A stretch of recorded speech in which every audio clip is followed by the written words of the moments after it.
რა გამოწვევების წინაშე დგას დღეს საქართველოში მედია? შეიძლება ითქვას, რომ დღეს ოპოზიციური მედია საქართველოში შიმშილს განიცდის.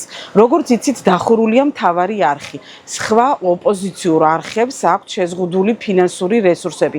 ეს ბუნებრივია, სერიოზული პრობლემა არის დღეს საქართველოში, რადგან როგორც იცით, ძალიან მძლავრობს პროპაგანდა. ქართული ოცნების პროპაგანდა ხელმისაწვდომია ყველა ქალაქში, ყველა სოფელში, რადგან მათ აქვთ დიდი ფინანსური რესურსი, მათ შეუძლიათ ყველგან განახორციელონ მაუწყებლობა, ასევე მედია საშუალებები, რომლებიც არის ინტერნეტზე დამოკიდებული, ყველგან გაავრცელონ პროპაგანდისტული მესიჯები, აქედან გამომდინარე მედია სერიოზული პრობლემის წინაშე დგას. ჩვენი ქვეყანა წლებია იბრძვის დემოკრატიისთვის, თუმცა ბოლო რამდენიმე წელია უკვე დემოკრატია წითელი ხაზით არის გადახაზული. ვერ პოულობთ ოფიციალურ ინფორმაციას, ყველა სფერო არის დახურული.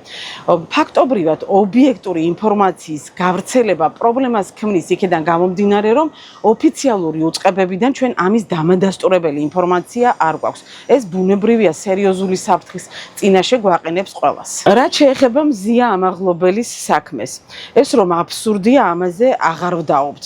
არც მე, არც აქტივისტები, არც ოპოზიციურად განწყობილი ადამიანები და თქვენ წარმოიდგინეთ, არც უკანასკნელი ქოცები, რადგან ეს დაგეგმილი სცენარი კარგად განახორციელა ხელისუფლებამ და ყველაზე ობიექტური, ყველაზე სანდო მედია საშუალების მენეჯერი დააკავა და უკანონოდ გამოამწყუდია ციხეში.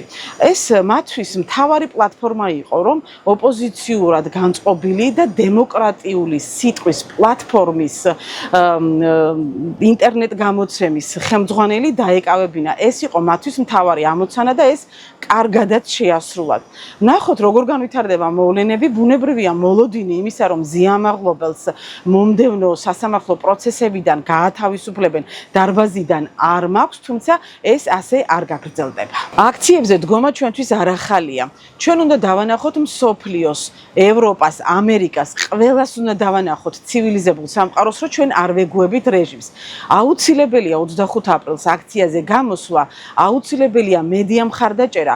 კიდევ ერთხელ უნდა გავაჟღეროთ უკანონოდ დაპატიმრებული მზია ამაღლობელის სახელი და გვარი. უნდა გაგვიცნოს მსოფლიომ, რომ ჩვენ გვინდა ევროპა, ევროპული მომავალი და ჩვენ არ შევეგუებით რეჟიმს.